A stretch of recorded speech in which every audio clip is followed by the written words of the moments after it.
of you who don't know me. I'm privileged with the opportunity to speak to you today about, pretty much I have an open brief to discuss the relationship between science and Bhakti Yoga. This is a big picture. You can go in any direction.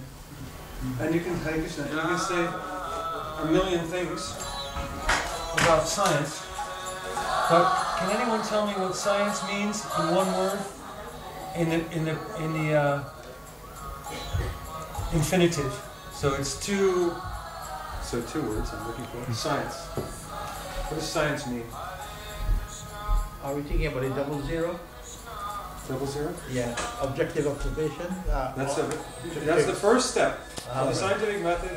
Is objective observation. We underscore that. It's very, very important. It's the first step. And you know, there was a Socratic method, there was a Baconian method, there was an Aristotelian method, and they all agreed on this one first baby step. Again, I'm going to ask, what is that? What's that first step? Welcome, man. Please help me. What is it? The first step of the scientific method, please. Observation. Observation. What is the? We'll say 00 or 007. We're walking a tightrope here, and it's a very important tightrope because objective means something that's consensual, something we can all share. Not my opinion, your opinion. Science means to know. It doesn't mean to think, right? I think something. I speculate. Perhaps, maybe, possibly. If you read Stephen Hawking, Richard Dawkins, Christopher Hitchin, this word, perhaps, is all over the book of Brief History of Time, A Briefer History of Time, Black Holes and Baby Universes. These books are megalithic in terms of popularity in the mainstream herd pseudoscience consciousness.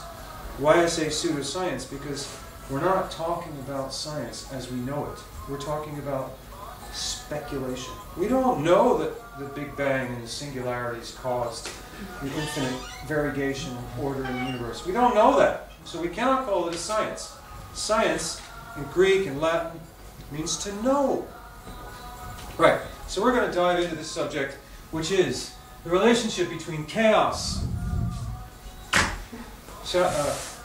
Bhakti Yoga, and plasma. Now, plasma is a word that's kind of out there. Nobody really knows what plasma is. But modern astrophysicists are becoming more and more, thank you for coming, acquainted with this idea of plasma. Anybody know what plasma is? You've heard of a plasma screen, right?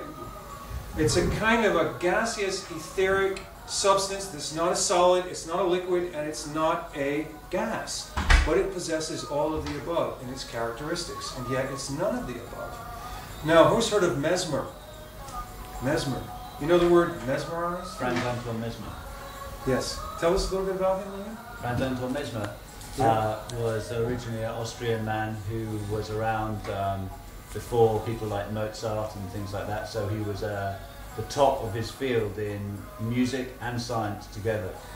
And he had many different ideas about life. He created specific healing powers for people. He was capable. He created baths with magnets, didn't he? He was the beginning really effective of all magnetic relationships between humans and science, basically. Absolutely. He was an absolute somnamblism, articles of somnamblism, animal magnetism, the power of quality of sound influencing biorhythms, right? Yep. All kinds of areas where science is kind of afraid to go. Today, science shouldn't be afraid of anything, should it? When we're talking about data, what informs us, why should we ever be afraid of anything? Right? Whether it's God or theology, or whether it's data from a discipline we call physics, nothing should be forbidden. Right? There's no forbidden zone. There's no taboo in real science, isn't it? Once we see a taboo, we're going to actually ask, why is that taboo there?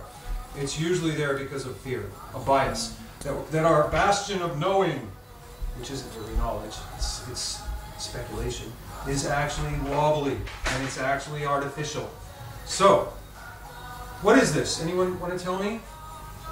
This is one of the most expensive images ever made, and there are a lot of questions about this image that we need to ask. Anyone? Because that looks like the chaos theory, but I'm not sure. Yes, it has to do with the chaos theory. Watch this word chaos theory. We're gonna beat that word up, chaos. Anybody? It's the thing that the German professor you were working with produced. I forget his name.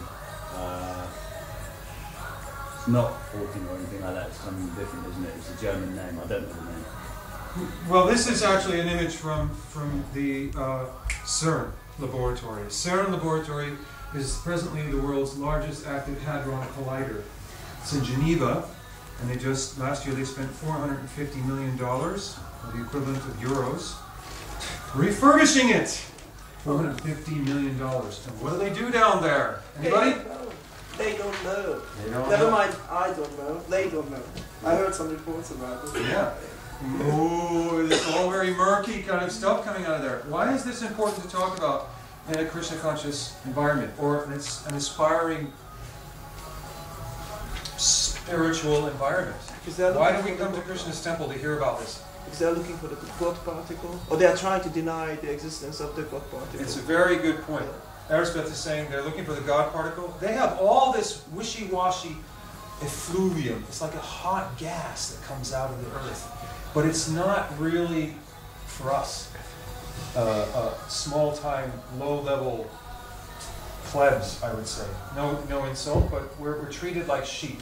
When they actually make their propaganda and their news articles, they say we might create a black hole when we flick the switch after this great £450 million refurbishment. We might create not only a black hole, we might create a singularity. And in that singularity, we could create a new Big Bang in our laboratory, which means we might be able to harness a seedling universe. In which case, and after a few 100,000 years of technological development, we might use it as a place to shelter because we've trashed our own planet. This is how they think. Andre Linde, L-I-N-D-E, who's one of the leaders and bigwigs down at CERN, admitted to Michio Kaku in a book called The Physics of the Impossible that they're actually thinking like gods. Michio Kaku says, don't you think that you're actually acting like or playing with matter in such a way that you're presuming or arrogating the role of a god? And he says, yes, behind his stuffed white shirt and tie, and we can all become gods. And unfortunately, there was no parentheses that mean, yes, those with PhDs who work at CERN and have those white lab coats. Everybody else is just rats in a maze, or at least the way they treat us. Because they wouldn't have, otherwise they wouldn't say, otherwise they wouldn't spend $450 million.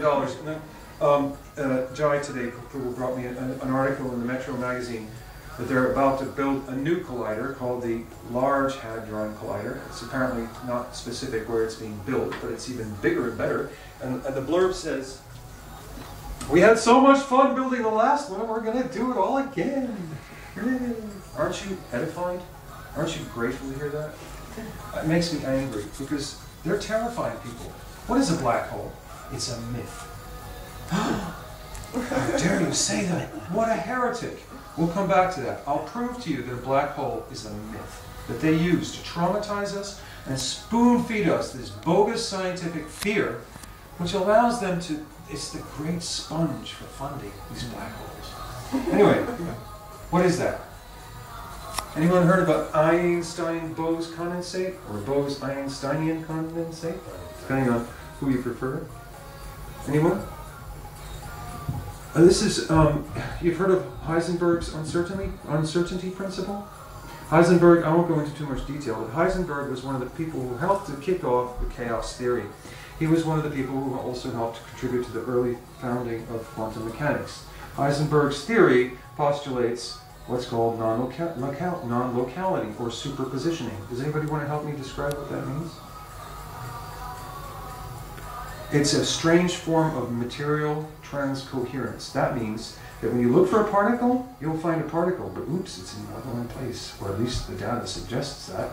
That is too much, even for Einstein. He said God doesn't play dice because he couldn't look at Max Planck and Heisenberg. He couldn't look at what's that famous joke? Why did Einstein cross the road? To get